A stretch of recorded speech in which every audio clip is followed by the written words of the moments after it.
Kibera slum. It's different and the biggest of its kind in Africa. With people drawn from different backgrounds, all united in their quest to beat the odds and change their lives. Amid a grinding poverty and neglect, theirs is a life driven by hope for survival, engineered by 3 P's: patience, passion, and perseverance. Join us on Look Up TV as we shine a light on Kibera's untold stories.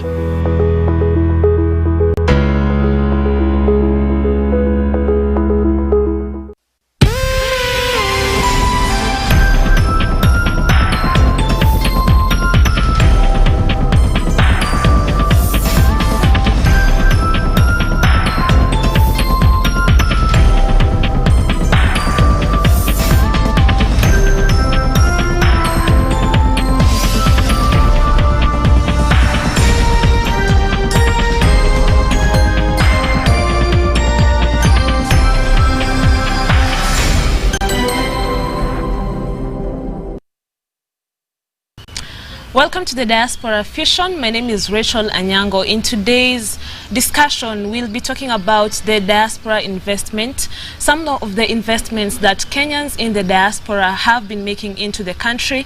We are looking at some of the challenges that they've been facing both abroad and here in Kenya in terms of investing. And we are also going to be discussing some of the remittances that they've made and their importance to our economy. And I have a guest here with me who is going to help us discuss this more. We have David Kahara. He's an entrepreneur. He lived in Dubai for 5 years, came back to Kenya, and is currently investing here in Kenya. Karibu sana, David. My pleasure, thank you. All right, so it's great to have you on the show. Before we started rolling, we were talking about your experience in Dubai. You went, made your money, stayed there for some time, came back, and you chose to invest here. If we talk about some of the investments that Kenyans abroad have made back into the country, most of them choose to invest in land and property. You looked at something different, and that is the avenue that you went towards. Please talk to us about that. All right, thank you, Rachel. Well, depending on my take for investing in the business sector is slightly different, because I had chosen to quit from the previous employment which I was in. So I opted to go into business, because business takes more of your time. It needs you to be close to run it. Unlike when you invest in an asset class like land, in most cases you don't have to be there. You don't have to be there physically to monitor. That is, if you want to develop it, you don't have to be there physically. And for most of the reasons that most people tend to go to land, because you find it's more tangible. You have something to look to. After your many years of working, you want to come back home and at least I've bought some land somewhere, I've put in an establishment, I built a home for my mom or for my family, or also for investment. So that gives you some sense of security, because sometimes you find work can come to an abrupt end without you getting to know if your employment is secure and all. And you chose a different direction. So talk to us about the direction that you invested towards and why. Okay. Well, actually, for me, I have a passion for cars. So I decided I'll go into the automotive space. And so I decided to come up and set up a car wash. And so since I've grown up knowing that, the number of the fleet of cars that coming into Kenya, I found that to be a space which is accommodative, is competitive enough to give you a niche for your market. So I decided, let me set up a car wash, let me observe it for some time and get to see the returns. And so far it's been good, can't complain, because the demand has been good, because based on the time that I started the operations, whether it's in low season and high season, on average, business has been quite okay. Oh, that's nice. Yeah. Based on some of the experiences that other Kenyans have shared, someone here said, why I think investing in the diaspora needs a large amount of capital. I want you to talk to us about that. If we were to compare investing in the diaspora, investing here in Kenya, talk to us about your experience and what you think about this statement. Okay. First of all, I feel when you want to invest and you're investing back in Kenya, it's a much better space because you're able to monitor on what you're investing.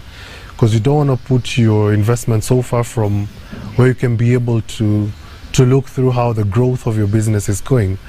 And looking at the capital investment, in the cases where you look at, for example, like in Dubai, if I was to set up the same business, like for the car wash business, it would require me to put up much more capital because of also there's a legal framework that comes to it, there's the financial bit, because also looking at where the country is and the Emirates, you find they're slightly ahead in terms of their marketing strategies.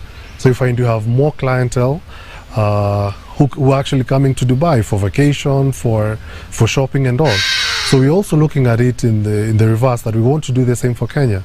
So when we have like visitors coming in for tourism, so we have spaces like you can actually bring them on board and let them know, hey, you know what, we can actually be able to give you like similar details, like, you know, into the car wash business. You know, you come in, visit our country in form of the tourism, for example, or if it's the sports and the culture space.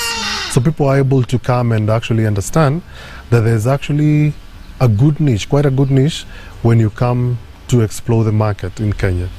Yeah. Okay, I'm sure you made many friends when you were living abroad.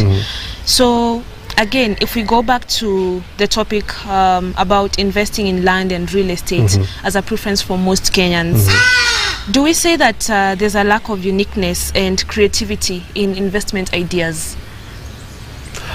Well, not so much of that, because looking at most people who are in diaspora, the majority, the good number of Kenyans living abroad, like for example, the statistics that we have is about like 3 million Kenyans actually living abroad. Some in the US, the UK, Australia, and all the other regions. In this case, you find most of them are committed to their employment, to their contracts.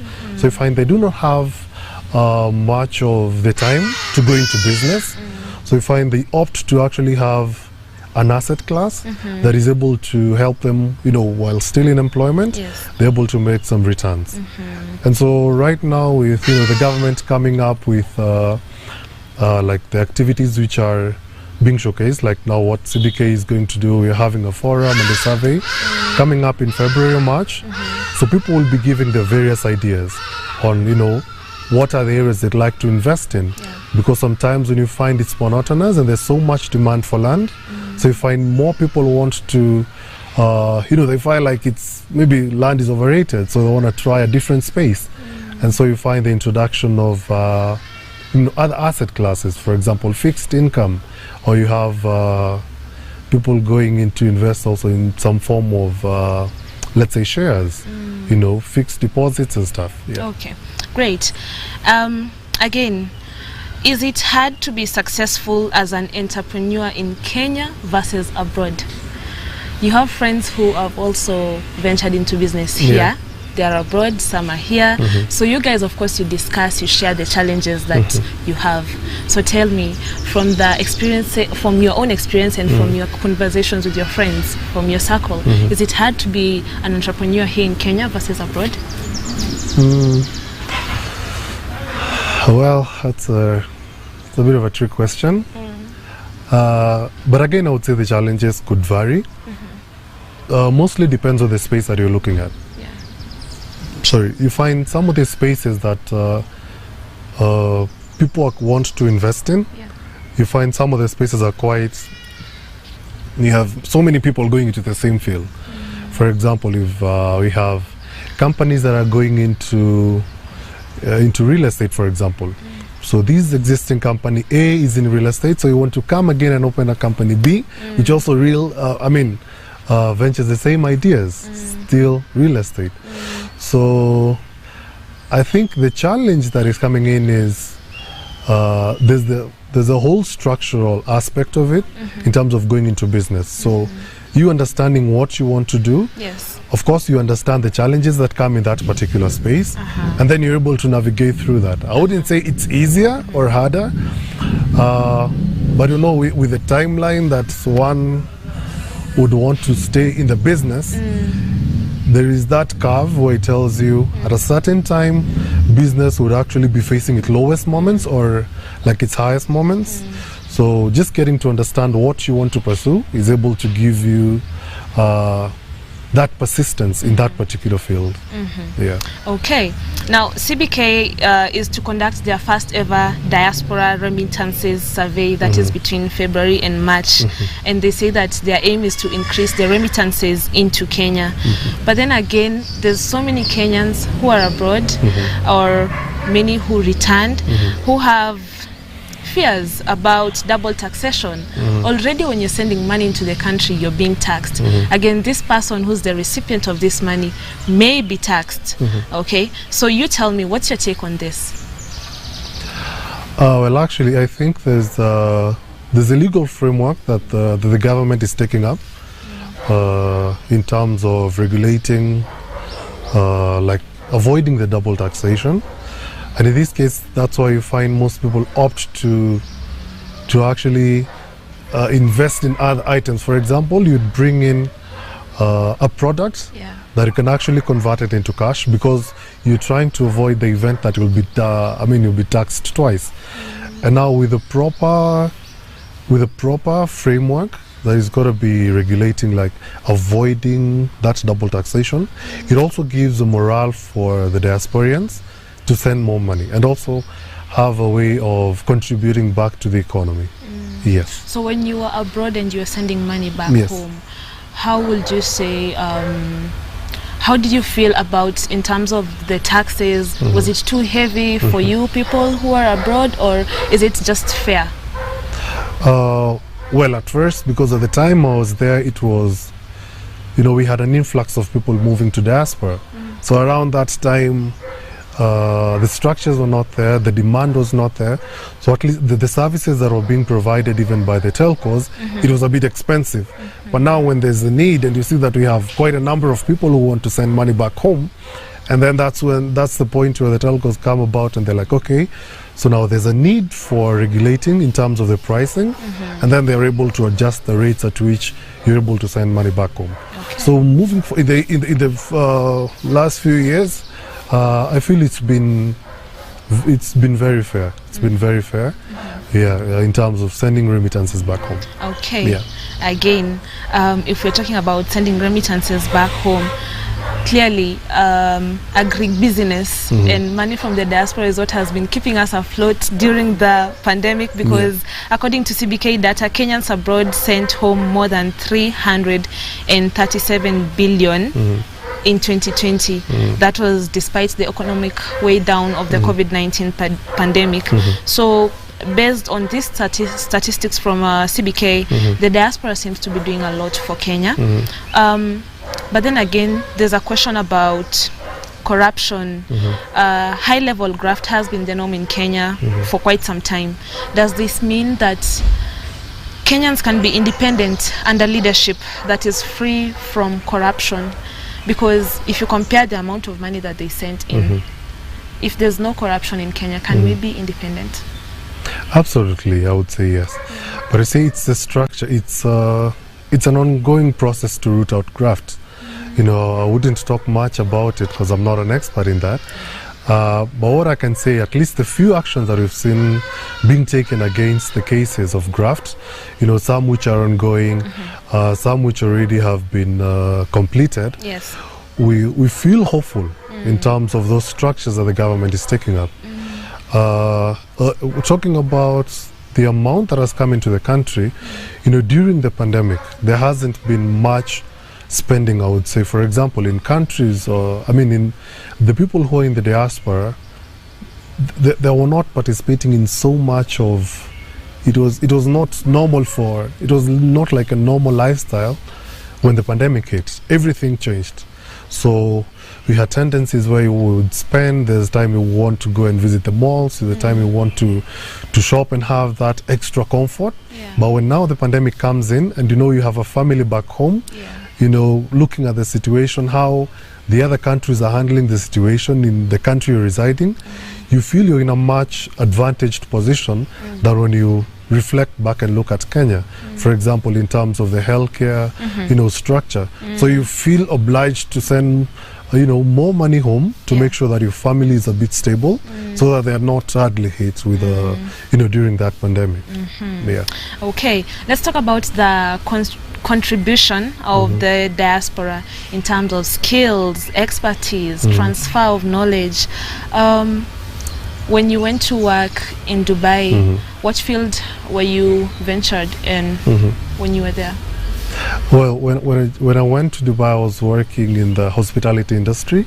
So I was working as a concierge, and the space is very, my understanding of Dubai, the way it has positioned itself, it is a global. It is sort of created this global environment for everyone to come in and feel, they can shop, they can travel, they can explore. So going back to the question about the expertise, I feel as we're trying to tackle the issue of unemployment, most of these countries that offer us the opportunity to work abroad, they give us better packages, for example. Like working as a concierge in Kenya would not be paying as much as I would get in Dubai. So for the same position, I'll probably get the same job in Dubai for like 3-4 times the salary.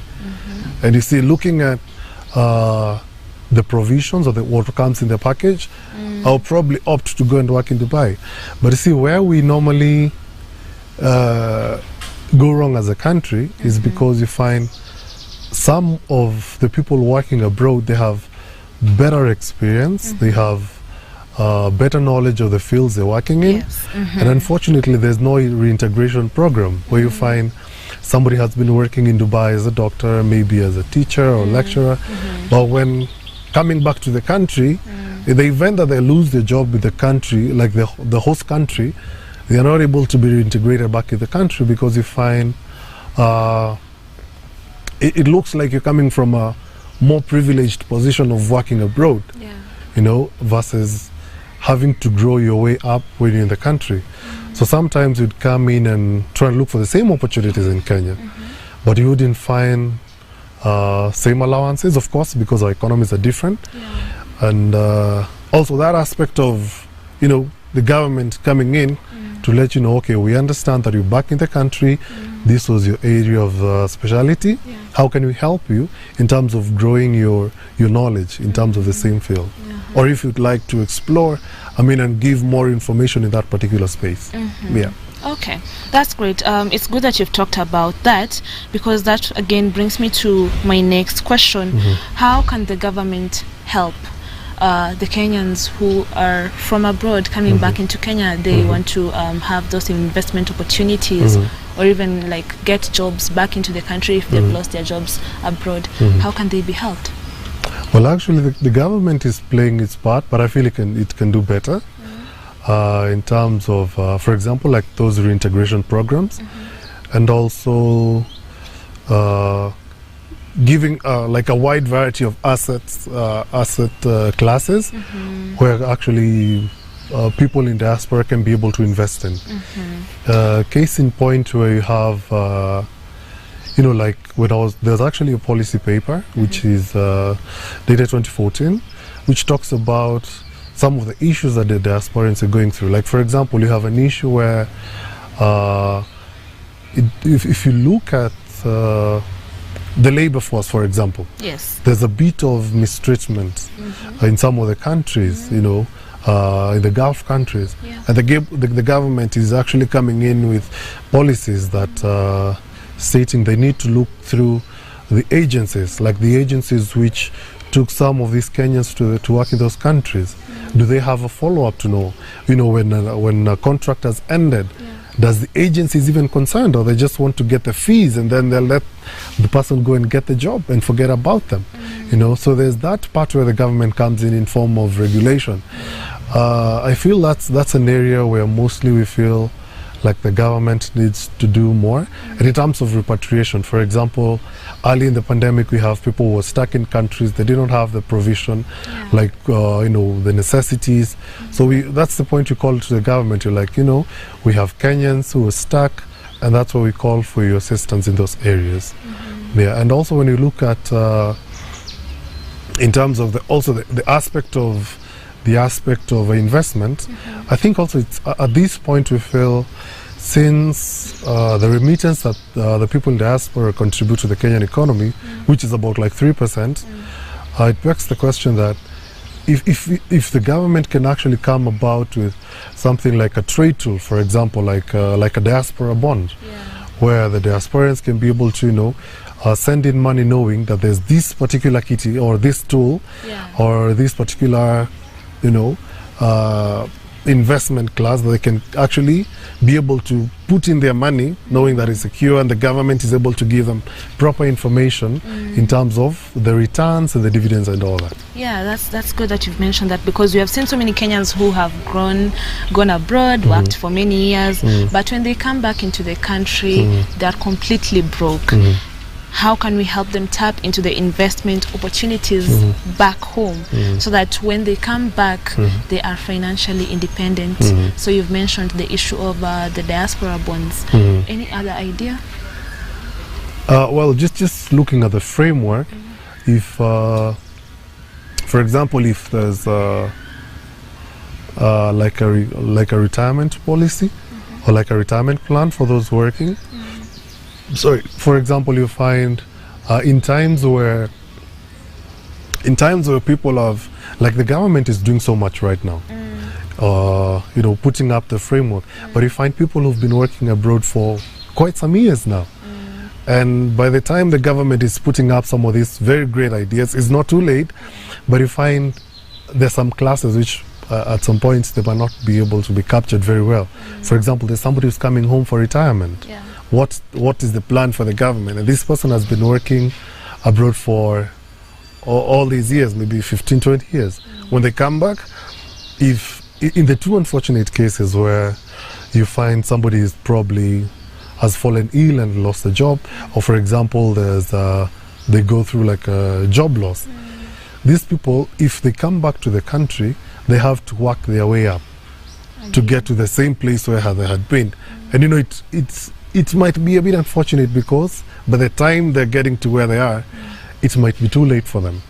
So when you have a structure where the government is able to accommodate them and have forums, for example, in the host countries, and let people be meeting and getting to know what the government plans or have in mind for the people in diaspora, I think that would bring more efficiency in terms of the communication, and also those structures, the legal aspect of it that is able to guide people in their diaspora. You tell us from your own experience, when you were there, ulikuwa unajipanga aje? How are you getting yourself organized so that when you came back, you didn't come back broke? You just came back and immediately you decided, now this is the business that I want to venture in.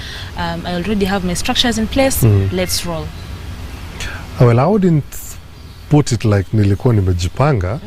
I would just say it calls for sacrifice.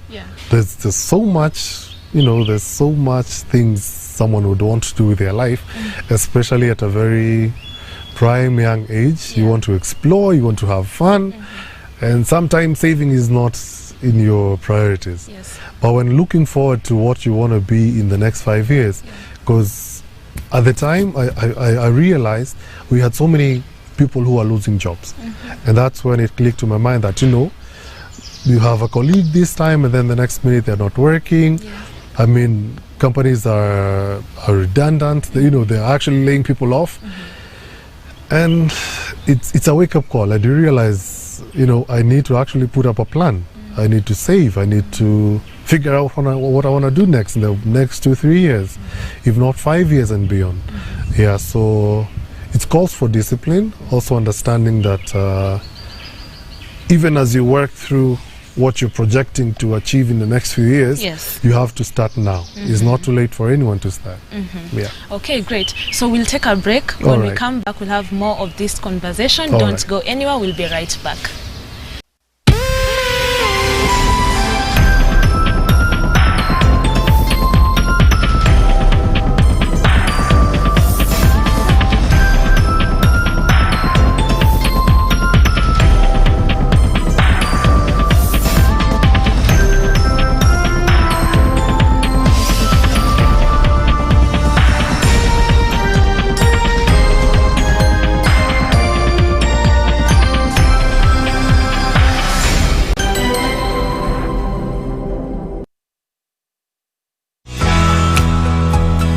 Kibera slum.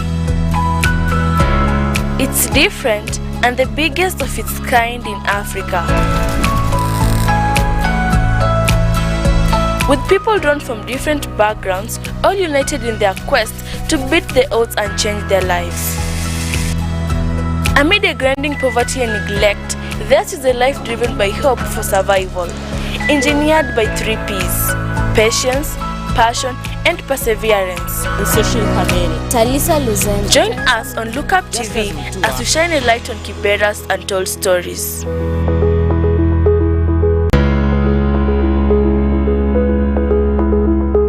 In this life, we all walk through loss, heartache, and disappointments. Our eyes are opened, our ears are opened, our hearts are opened, our minds are open, so that God can speak to us directly. God is with us every step of the way. So when you see how they were transformed through their relationship with Jesus, their encounters with God, it changes me. Turn your 50 bob into $1 million shilling investment. Changamka and Shindagari Chap Chap with Hometel. There's millions in shillings worth of prizes to be won. Send your 50 bob to paybill number 4040153 and get a chance to win 20,000 shillings daily. And each week, one person gets a chance to walk away with a Mazda Demio and another a Beth Mobility motorbike. Remember, the more times you try, you could be the winner of a fantastic Toyota Prado. Do not be left out. Send 50 shillings to paybill number 4040153. Account name Look Up TV and get yourself a Hometel lucky number. Changamka and Shindagari Chap Chap with Hometel promotion. For more information, visit www.shindagari.co.ke. Terms and conditions apply.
Welcome back to the Diaspora Fusion with me, Rachel Anyango. Today in studio, we are talking about the diaspora investment. We are discussing some of the investments that Kenyans in the diaspora have ventured into and why back here at home. Some of the importance of the remittances from Kenyans living abroad. What is the importance of the remittances to our economy? We are also discussing some of their challenges that they faced both abroad and here in Kenya when they were investing back home, and comparison in terms of investing in the country versus abroad. So with studio in me today, we are talking to David Kahara. He's an entrepreneur.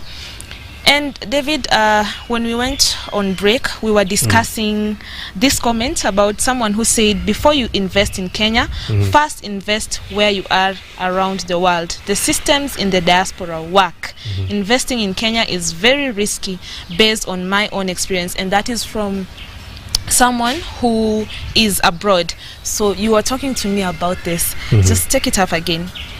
All right, so basically what the impression that some of the people in the diaspora have, because sometimes even when you look at probably the news media, for example, when you look at the news, you hear there's a corruption here, there's a corruption here, and sometimes you wonder, if I'm sending back my money for, to put up a project, will it really come to fruition?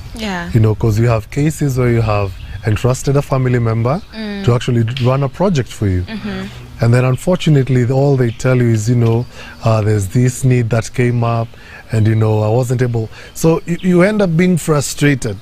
You've put in your sacrifice, you've been in employment, you've been working tirelessly, but you don't get to see the fruits of your hard work. Because sometimes you find probably, even if they accomplish whatever project you desire, it's not going to be to the details of how you liked it done. So we have cases where people have lost monies when they send them to their parents or their guardians or their relatives when they wanted to invest for them. And you see, and that's why we have some of these companies which are coming up, and they're really doing an incredible job. They're actually coming up and, pitching tents to the diaspora people, and they're telling them, what, listen, you don't have to have the worries of having to do all the search, having to go through the hassle. We can help you, go through this phase of developing or, going into a particular project of interest. We actually just take you through the model of what you're doing, and then when you buy into the idea, then they give you the plans of how to actually actualize your dream. Yes, so I feel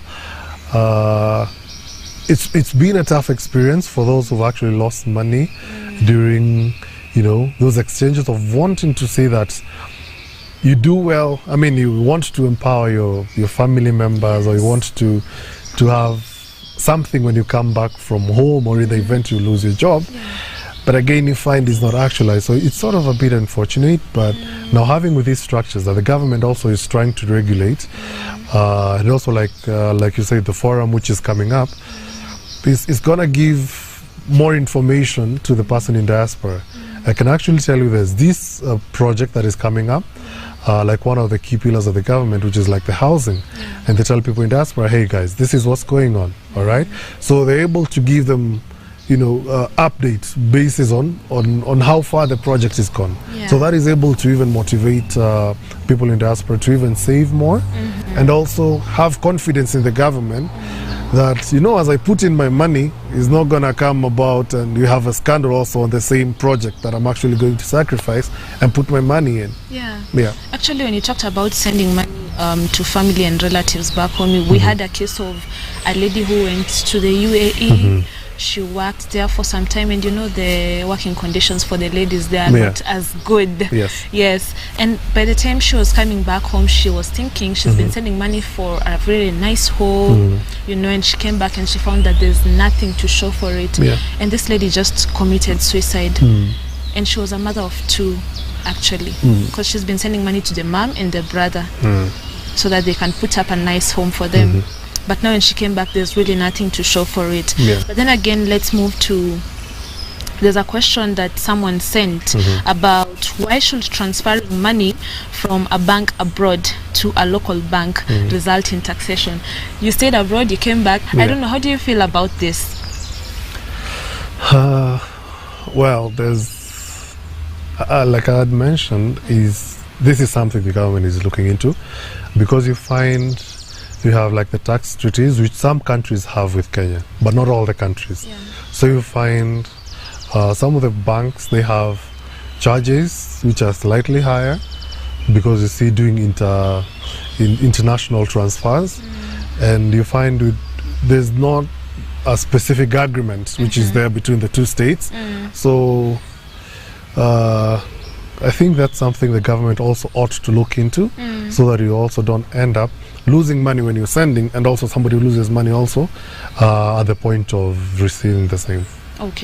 So for you when you were abroad and sending money and you were being taxed, you didn't really feel like there's a problem with this?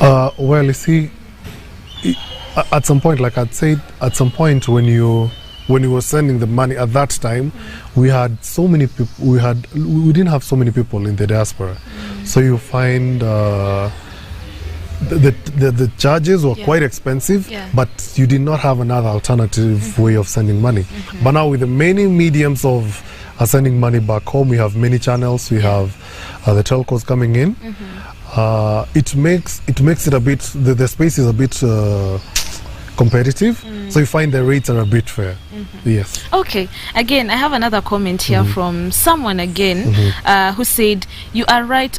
You cannot invest in Kenya. You will buy a house or a plot, and then you find out the plot or house is in a place that has not been authorized by the Bureau of Land Management.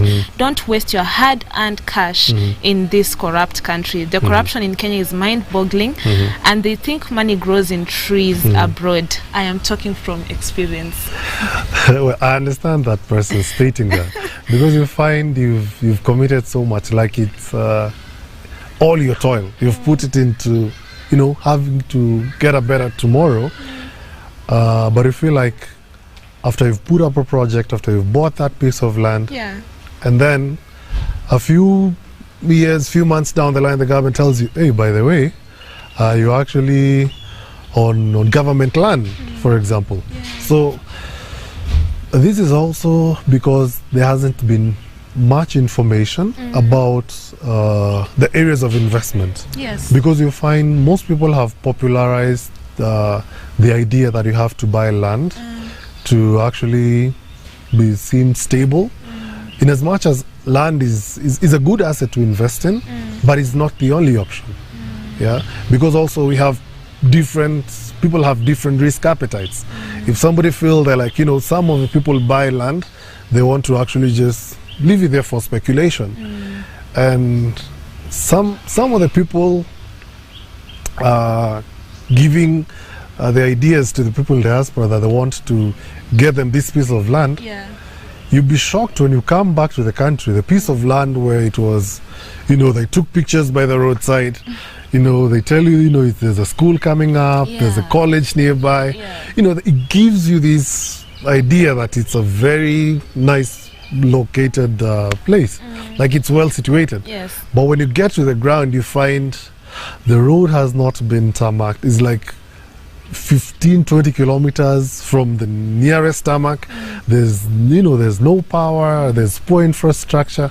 So this also brings about the frustration that you're thinking you're gonna settle there, and so you find it's a bit depressing. But that's why you have to vet through like on government side. Sometimes you find there are people who are registered, registered land dealers, who can actually see some of the projects they've done, and they've actually been able to give people, an expectation of what these people have been longing for. Like what you've put in your sacrifice, you can actually see the fruits of your labor. Okay, let me read two more comments from people. Someone says, "Ain't it funny? Some hardworking Kenyans in the diaspora send billions from their hard-earned funds to the country, while some lazy leaders loot local resources and stack them abroad in euro, dollar and pound accounts." Someone else said, on investment ideas, most Kenyans seem to be investing in real estate. Why not trash and garbage collection? Why not create job opportunities? Construction has been around since the Roman times. Why don't you form construction companies from the hundreds of civil engineering students graduating from Kenyan universities? Procure modern equipment and techniques to do high quality work for small and complex projects. You can enlist or buy medium-sized Western companies for a good price in this economy and bring in the best practices, work etiquette, and tech transfers instead of paying the Chinese companies the project costs. So, and this person goes ahead to say, when they exhaust the place, they will leave. Their predatory economics will kill the Kenyan economy. When they exhaust the place, they will live like locusts. Stupid and corrupt politicians can't think this through. They're busy stealing. So this is some very strong sentiments from someone on investment ideas here in Kenya. So on that one, I think this is somebody who is actually trying to say in terms of the structures which the government has put in as much as the government wants to regulate, there are few people who still want to take the advantage of those resources.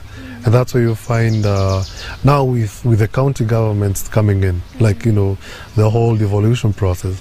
So you find this is also an opportunity for the government to bring in the people in diaspora and let them know, hey, you know what, there's actually these projects happening from around the counties that you come from. How about you try and, you know, come together and actually bring those resources back to the counties. But you see now, before the structures were different because most of the corruption was happening from, you know, from the states and central government and all.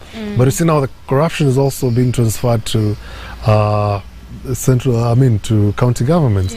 So you see, this is something that the government is actually looking towards. I hope, and maybe we'll get to hear, you know, some good framework on the same. Okay, let's talk about some investment options such as diaspora circles, which are some of the growing avenues of investments. I know when you were in Qatar, I know there's one called Kenya-Qatar Diaspora Circle that represents all the workers living and working in the Gulf countries. Was this something that you are also a part of, and how did you benefit from it? Well, actually, when I was in Qatar, I was in that circle, and each being a new organization or circle, it has a fair share of its challenges, because you find, for an instance, we have like that minimal contribution you put in.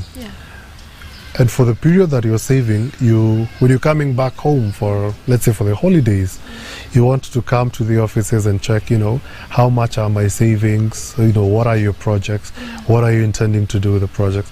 And initially, the circle was doing quite well, because they had launched a few projects, which was to go, like we had some projects in Gong, which was for real estate. We had some coming into, you know, petrol station business. We had also, we're trying to diversify others in agro farming. So it was a wide scope. Until now there was a bit of management shake-up, which really demoralized Kenyans in Qatar, and you find they do not have the same morale in terms of continuing on the saving of the same. Okay, let me read again one more comment from from someone here who says, haha, the irony is amazing. How do Kenyans are the top foreign exchange earners for a country where its politicians steal all the billions and keep the citizens oppressed and in poverty? The diaspora should dictate democracy terms to the Kenyan government, or no remittances. Power game is on. This is... Well, I understand the angle at which this particular person is saying, because yes, it's a good contribution that the people in diaspora play. They play a key role in even in the economy of the country, and that's where some of the proposals that we've like the people in diaspora have been submitting to the government. They also want to be involved in some of the key you know, functions of or ministries, some of the decision-making policies. For example, we want to have like the ministry that represents the diaspora. For example, stating this is how much, because you see some of these information we get them from the government stakeholders. For example, the Kenya National Bureau of Statistics is what gives the information of how much has come in, or how much of transactions are happening. And then we have the CBK coming in with the numbers in terms of the remittance and all. But we do not have a representative from the diaspora, other than, you know, like the ambassadorial position, the diplomats, who represent the government in the host key states. But when you have somebody representing people in diaspora in key government functions, for example, in the Ministry of Labor, you have somebody assigned for the diaspora functions, you find it brings about a sense of, you know, accountability as well as representation.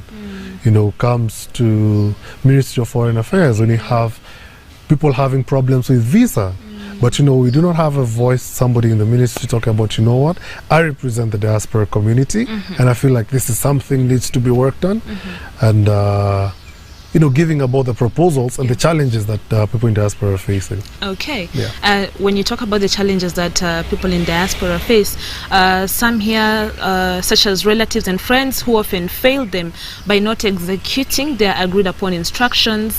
Then there's unreliable means of investing back home. Some are limited control and accountability of our investments and money in Kenya.